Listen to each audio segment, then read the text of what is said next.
To support this podcast, go to positivesarcasm.com/donate. Any amount is appreciated. Once again, positivesarcasm.com/donate. Thank you and enjoy the program.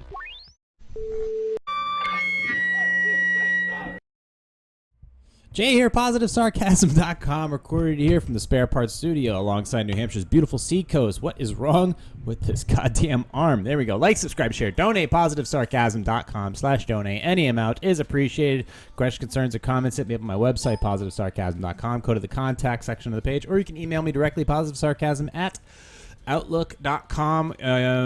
Also, hit me up through Instagram if you'd like, at @positive_sarcasm. I definitely have a very busy schedule recently. Gotten more and more busy every single day, but like I said, I'm just trying to stay focused on getting my schedule together. I needed a little help. I've actually kicked it up a few notches with some of my supplement intake. Now, my normal nighttime routine is, for the most part, it's the same. I was taking oxide for a while for magnesium. I moved oxide over to citrate, and now I'm back completely on glycinate, which is the most bioavailable form of magnesium that you can get out there. That helps great. It helps me sleep at night a lot. I'm also back on, edibles. I'm on a hybrid between sativa and indica. But I'm down to I maybe take a nibble. If it's a 10 milligram gummy, I take maybe 1.5 grams. So basically for sleep, this is all we're doing it for. There's no other forms of THC I take in unless I have like a cream I rub on a shoulder or something that hurts. But other than that, it's basically just 1.5 grams of sleep per night. So that's the supplement I take for that. That's the only supplement I take for sleep. I mean, obviously magnesium and fish oil and vitamin C help with other things during sleep, but ultimately the one that is the pretty much completes the circle is, of course, the edible. As far as my morning intake after eating food, I've definitely added a few things to my arsenal. I've added in berberine and CoQ10 for blood stuff and glucose metabolism and things like that. Blood sugar, all that. Okay, fine. I'd move that out of the way. Do I necessarily need it? No, but I'm mixing things up. So when I cycle out the lysine, I'm trying a few things here and there ultimately, and I feel fine. I feel no difference with those, but where I really have felt a difference, obviously, is now that I've switched into winter mode and now I'm taking in carbohydrates. Obviously, I have the energy of moving about through my day, knowing that the carbohydrates are there, the blood sugar's up, my brain is thinking with two different forms of fuel. But where I really am getting the overdrive is that I've added B12 chewables. But obviously B12 is one of those forms of energy that you have to have it.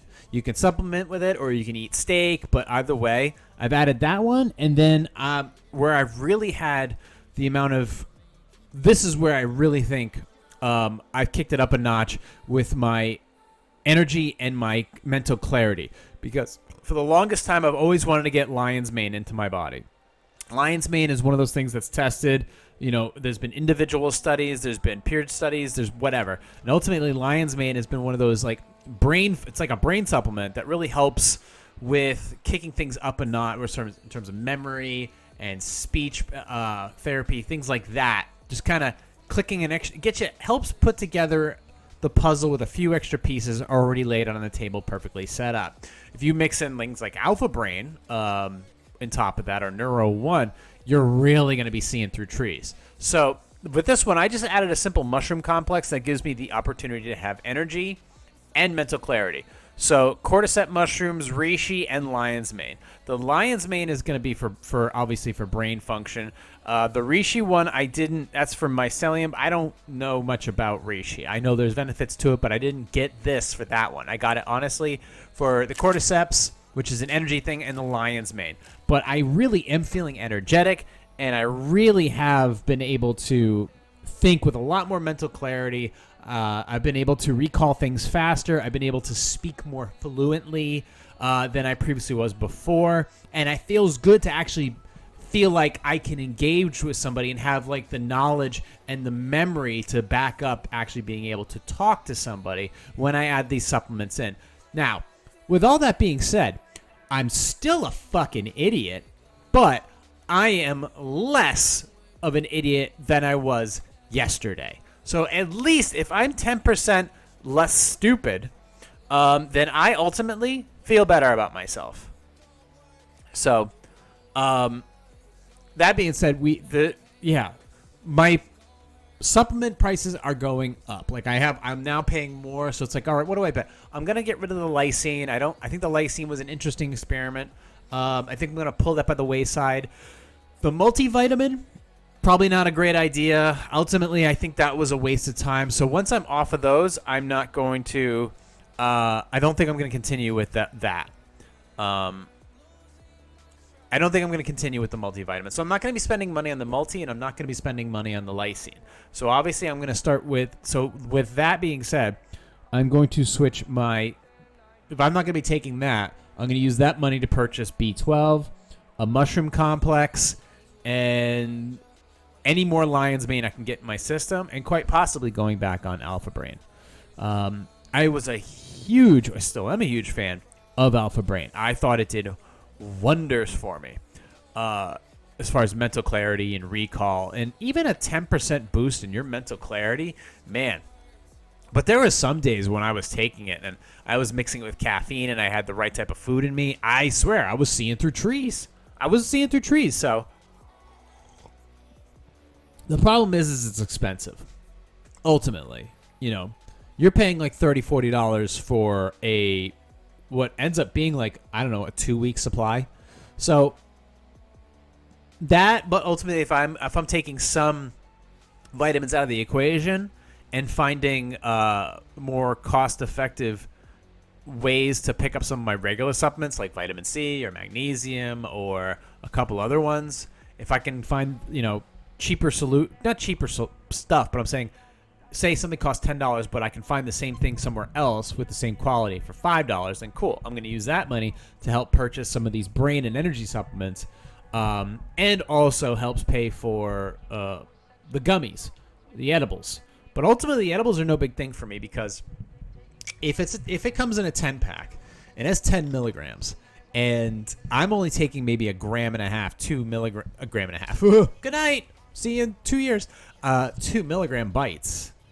2 milligram bites at 10 milligrams. Well, that's 5 days of bites right there.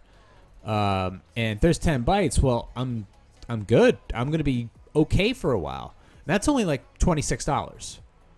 And I don't see myself going up in milligrams.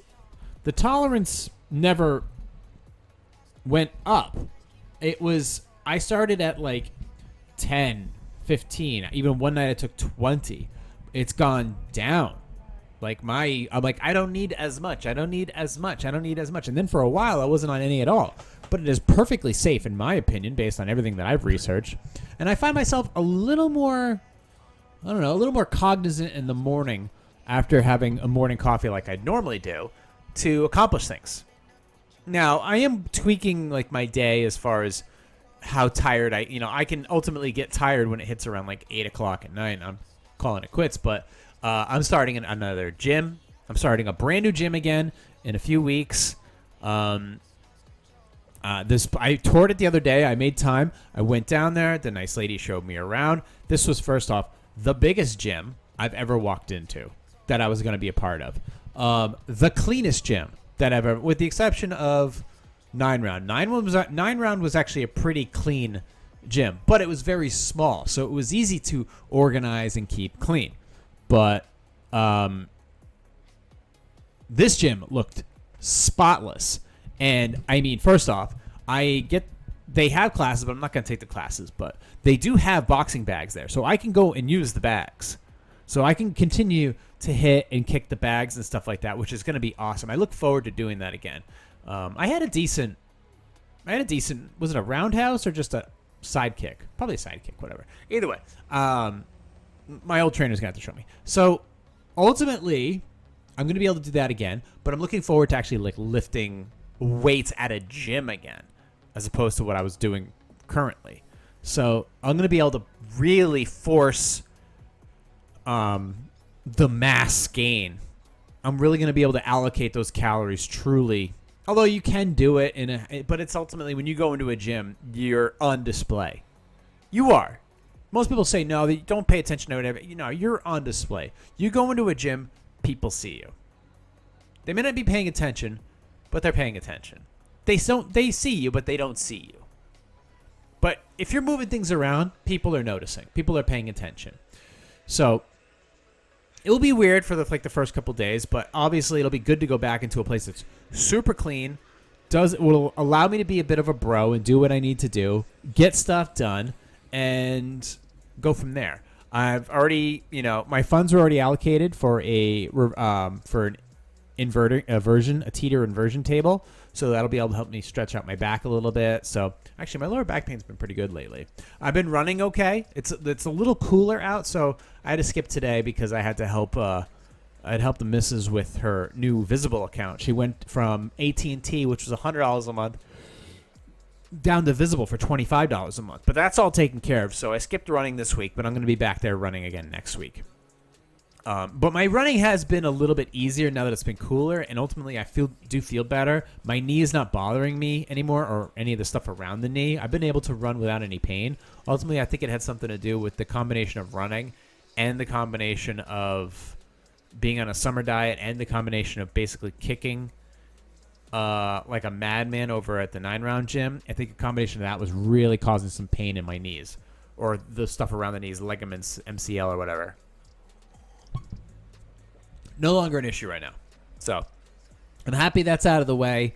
I feel much better. I can run. I'm probably going to run for maybe another month, and then in November I'm going to start to wrap things up because I don't want to be running in the cold.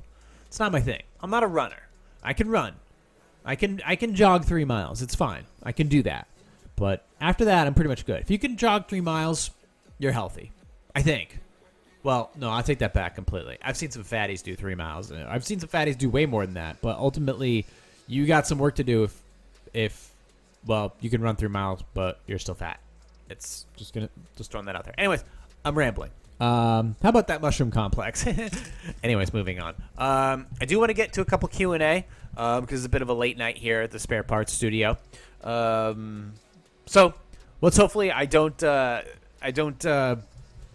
fall asleep in this episode. What's your puppy doing? Who's your good boy? Anyways, moving on. Let's go ahead and get the article monitor up because I really want to dive into this. By the way, if you have any questions, concerns, or comments of your own, hit me up at positivesarcasm.com. Go to the contact section of the page or email me directly, positivesarcasm@outlook.com. All right. First one. Evening coffee. It's okay. Don't be afraid. I'm not a big pet fan. I do like animals, but in small doses, and only when I don't have to take care of them. I bought my first home a few years ago, and the tiebreaker between it and another house was the adorable neighbor dog. Shortly after I moved in, a freak accident caused the fence between my house and the dog owner's house to fall. It was technically their fence, but they didn't have the money to replace it, as it was incredibly nice looking, and they didn't want something cheaper. They were worried about the dog coming into my yard. I told them that as long as the dog didn't make a huge mess, I was fine with it. The setup was great. Their dog would come have a breakfast with me outside in the morning, and I was able to play with her throughout the day. The issue has come up recently when the wife approached me about paying some of the bills for the dog. She knew I really liked the arrangement and felt like I was being able to take advantage of the dog without taking any of the responsibility. What? I'll read that back again. She knew I really liked the arrangement and felt like I was being able to, quote, take advantage of the dog without taking any of the responsibility. I reminded her that I bought the very expensive, very specific treats they asked for, and that I had trained their dog to stop doing certain things they hated. She did not like that. She told me that until they put a fence up, she was going to put the dog out on a long wire that stopped just short of my yard, and then I was no longer welcome on their property. I told her she was being petty, but she just walked off with a naughty look on her face. She did follow through with her threat, but I could hear her frustration increasing every day over having to put the dog on the wire. So what did I do? I put in a fence, a cheap one that the neighbors specifically told me they didn't like. I was telling this to a group of friends, and some of them think I'm being petty. That I should have offered to chip in and it wouldn't have been a big of a deal to chip in a bit, especially if the couple is struggling financially. I agree about the last part, but we live in an upper middle class neighborhood, and the neighbors just bought new luxury cars. I'm more inclined to think they are mismanaging their money rather than, quote, struggling. And I know for a fact that they are both still employed in their high salary jobs. But what my friends said has been bothering me. Do you think I'm wrong or being petty? Okay. If you pay for the bills for the dog, first of all, you've done nothing wrong, I don't think. We'll go based on the surface level by just simply reading this and making a determination. If you're paying the medical bills for the dog, you should get the dog. If you pay for the dog's medical bills, you should get the dog. Like, honestly, they should sign the dog over to you. I know you said you don't like dogs and blah, blah, blah, but honestly, you're making a big deal out of it. Like you said right up here. You said you're not a big pet fan. You do like animals, but in small doses. Well, you play with that dog every single day. Okay. You like that dog. You cared enough about this dog and this whole situation to write something about it. So why would you care? Let me ask you something. Does it really hurt you to know that you don't get to play with that dog? That dog is sitting there on a really long wire. That a dog is basically just not being taken care of. That they don't want to. That the neighbors are such terrible, pet owners. I mean, that's your buddy. That's your friend. That's your child, kind of. I mean, if you want to know the difference between me and or those neighbors and me, I'll tell you this: their dog's on a long wire, and they're upset that you're not paying for their bills while they went and bought out brand new Mercedeses. Okay, my best buddy right now is on a queen size bed, with a big blanket, a big throw blanket covering him, laying on his own gray pillow, and he's passed out cold. So, and he doesn't have a care in the world. He's sound asleep. His eyes are closed. He's got no worries. And that's after he had a nice dinner with peas and carrots, a little bit of dried food, a hunk of banana, and 2 whole raw eggs. And he got to see his mommy today, and he got to go run in the dog park twice. Had a blast. Met a bunch of dogs, saw his old friends, and he does this every day. That's what my dog's doing. That's what my dog's doing currently, and that was his day. He was with me all day. He was around all day. I got to hang out with him and do stuff with him all day. We went for a ride 3 times today, and this dog's on a wire.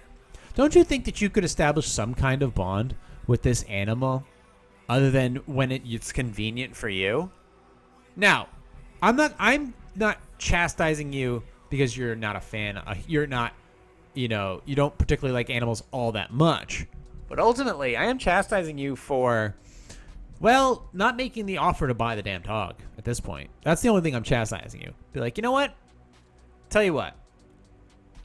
First of all, your neighbors suck. I won't lie to you. When it comes to just people in general, the people next door to you suck. They should be able to afford taking care of the pup. 100%. So ultimately, if they won't pay for it, you should be like, listen, I'll do you a favor. I will take care of all the bills for the dog. I will take care of all the... There we go. I'll take care of all the bills for the dog. I'll take care of everything. But you sign him over to me. You don't have to worry about him anymore. Not only that, I will buy the fence. I will pay for the medical bills.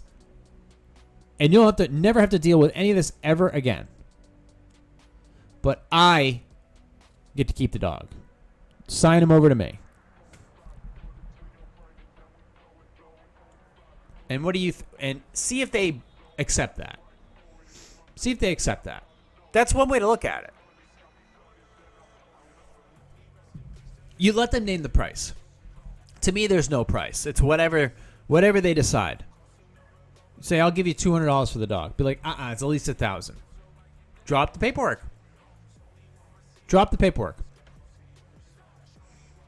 Seriously, put it in their hands. Be like, if I was to pay for the medical bills, how would you say I take the dog off your hands so you don't have to deal with it anymore? What would be your price? I'll give you $200 to for the dog. I mean, it'd be like, just sell it low. Be like, I'll never sell our dog. Be like, I mean, I'll give you a few $100 for him, and I'll pay for your fence. Just let me take ownership of the dog, and just let them stew on it and see where it comes up. Because honestly, I don't like seeing people treat their animals poorly. So maybe this is a situation where you might actually have a friend that you didn't know you ever needed. So that is something to consider. Something to consider for sure. Anyways, I've rambled enough about it. Yeah, your neighbors suck. And quite frankly, you do need a dog in your life, sir. Let's move on to the next one. Yeah. Let's see. Due to renovations, I'm temporarily sharing an office with another employee. We work different jobs, but are technically peers. He is frankly driving me crazy. Every question that comes across his mind, he gets up and asks me. Most of these surprisingly basic questions. Some questions are work-related, some are random, like how long of a drive is it to get to Chicago? For the first week or so, I humored this, but when I realized it would be ongoing, I started a different tactic. I wouldn't give him a direct answer. Just reroute him to where find the information he was looking for. For instance, he'd ask me when a meeting was. I'd ask if he'd got the pertinent email. When he responded he had, I'd state the time was listed in the email, but I didn't know it offhand. This didn't in any way deter him, and he continued with the questions. One day I kept track that I found that over an 8-hour period he asked me 75 questions. These were everything from asking what someone's phone number as to what time the local bagel place was open until. I tried wearing headphones, but he would pull them out of my ears to ask his questions, which is just more jarring. How do I deal with this without losing my sanity? I'd quit your job, honestly. That job sucks. I know that look, some people are going to give you the HR question. Some people are going to give you the approach them. Some people are going to tell you to approach them directly and tell them not to do certain things. I'm here to tell you right now, you don't want to be in this job at all. I want to tell you, if they take your earbuds out again, you need to quit. If they tell you that you don't, they want to ask you 75 questions, no. You're going to go to HR, you're going to say something, that person is going to come after you. That person is going to come after you and is going to try every little thing to basically annoy the piss out of you because they have nothing better to do in their lives. You think 75 questions are bad? Try getting reported 75 times in a day. Quite frankly, this job sucks, this person sucks, this management sucks. You don't want anything to do with this place. Do yourself a favor. Go find. I'm going to take the even more work because that is not a person you want in your workplace, but I can guarantee you there's 10 more of them just around the corner. Get out of this job. Quit this job. Don't give a reason. Just leave. Be like, I'm all set. Frank sucks. Fuck Frank. Fuck Sandy. Fuck them all. Get out of there. Don't want anything to do with this place.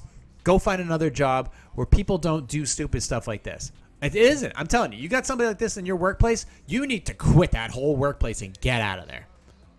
Forget it. I'm going extreme.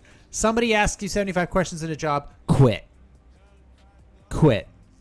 Somebody asks you 25 questions a day in a job, quit. Be like, nope.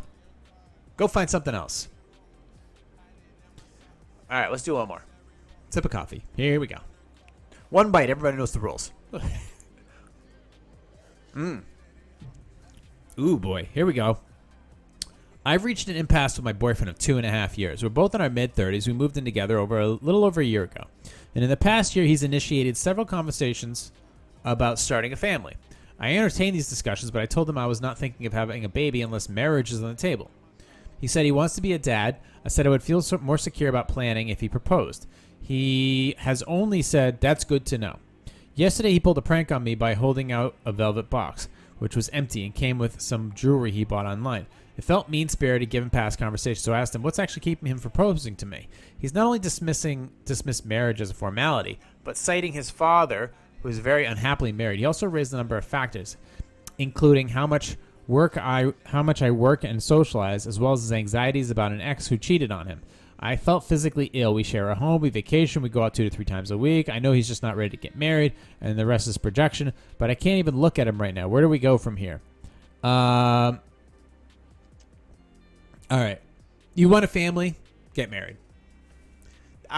If If you want a family, if this gentleman truly wants a family with you, he needs to propose. He needs to propose. He does. All right. I didn't hesitate with my scenario because I knew after a certain period of time, it was like, yep, okay, perfect. This made perfect sense in my head. Let's get after it. And I have no doubts in my mind. He wants a family. Well, if he wants a family, then she's part of the family, and her happiness matters as well. And quite frankly, I mean, what doubts? Forget about what your dad's problem is. Focus on you. Worry about you. Take care of you. Be the best version of yourself that you can be, whether it be a father or a man in general. Be awesome at it. Being married, sure. If you want to discuss like parameters of marriage, it's like don't worry about the divorce. Focus on the marriage. Okay? That's it. Focus on the marriage. If you want to have a prenuptial agreement, okay, fine. Discuss it. Be like, listen, you've really proven to me that marriage is a good idea. I love you. I want to be with you for the rest of my life. I want to have a family with you, and I know that this is about compromise. I'll tell you what. I mean, I'll marry you. Look, if for some reason you fall out of love with me, I'm just protecting myself. Whatever you come into the relationship with, it's yours. I'm not coming after you for nothing. Okay? We can sign that. Some people don't like the idea of prenuptial agreements. I'm telling you, it's one thing. It takes everything out of the equation. It takes all the other stuff out of the equation. And it just focuses on two people basically being like, do you guys care about each other? Now, there are some prenuptial agreements where I'm sure there's some really sinister shit in it. But let's just focus on the generalities of it. It's an agreement. Like, for example, if I was to get divorced, I would basically put in there that there's an insurance policy that, you know, she gets 10 grand right off the bat, just in general. Like, here's money that if for some reason I'm to fall apart as a human being, start becoming a giant asshole, here you go. Here's 10 grand. Your rent's paid for the year or whatever. You can rebuild your life and not have to worry about finances at the same time. They deserve that. As the man, they deserve that. They deserve some peace of mind knowing that if they are going to exit a bad situation, they have something to fall back on. Because ultimately, we as men do fail women a lot, and we shouldn't. Now, I'm going to say that right out the bat. I mean, yeah, do women fail men? Yeah, all the fucking time. Absolutely. But as a man, I would say, look, I want to be the best version of myself. So I'm going to work really, really hard to make sure that these people are happy, they feel fulfilled, their needs are met, they feel like the future is secure, that they're truly in love. That work needs to be done. And I need to help make that work. So ultimately, I want to go that route. I want to prove that by offering this policy to you. I obviously want to keep my stuff. I want to keep my business. I want to keep everything that I own, call it a day. There's some things that get split down the middle and you call it good. But ultimately, it's like this guy here, he's got to get married. Just propose, man. Go out, put the ring on their finger, show that you care. If you want a family, you want to show your kids that you were willing to step up when it mattered the most. That is a reflection on your children, or that will reflect on your children as they get older and realize, yeah, daddy stepped up when it mattered the most. That's a huge thing. Other than he was never wanted to get married. That's like, no. The value of marriage, there's truly a value to it. There's a true commitment there that people are missing nowadays. And I get that this partnership is kind of, some people don't look at it. It's about, being together and starting a family and procreate. It's like, okay, I get it. But there is something about just the bond in general. The bond in general about being a united front against the hardships that are out there and being a model for something better. That to me that's a good start. Not for tax purposes or at a convenience. It's no. Be together. Be that bond. This guy wants a family. He needs to step up and he needs to propose. And he needs to follow through it. And he needs to be fully in and fully committed to himself, to the relationship, and ultimately, if he's true enough, to the family that he wants. And if he doesn't do that, If he's not willing to commit to to marriage, guess what? Hit the bricks, buddy. You're out. Just hit the bricks. And at that point, you should take 3 to 6 months off and figure out. Don't just jump into don't just jump into a relationship with some fucking guy who's been eyeing you at the gym and go right to Pound Town and go from one branch to another. A lot of chicks do that, and it's just a terrible approach to things. So take a few months off. Relax. Stretch your brain out. See what you truly like. And then maybe if it's 3 months, if it's 6 months, see how far you can go before you're like, all right, do I really want to, and focus on that. A lot of people say they do that, and they never actually do. Do that. You'll discover a lot. But honestly, this guy, it's marriage or bust. If he's not willing to marry you, get out. Just don't bolt. Be like, listen, I'm done. I'm all set. I want this. You want that. You're not willing to compromise in this. So, bruh, come on. It's not hard, man. Wanting to get married is not hard. Wanting to. And then proposing. It's like, just do it. Just do it. Don't worry about your dad or don't worry about what other people are saying. Focus on the two of you. Focus on the two of you. That's who matters.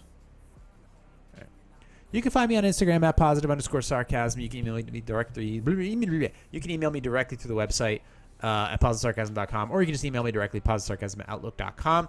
If you have any questions, concerns, or maybe you're looking for some merch, I'm coming up with some new ideas. Email me directly. Hit me up through my website. You guys know what to do. But if you want to see this, I heard that Spotify is doing the video thing, so maybe I'm going to try to get into that again. But in the meantime, Rumble and YouTube are the places where you can go and see the video version of this podcast. The audio version of this podcast, you name the place, it's probably there. Like, subscribe, share, donate, positivesarcasm.com/donate. Any amount is appreciated.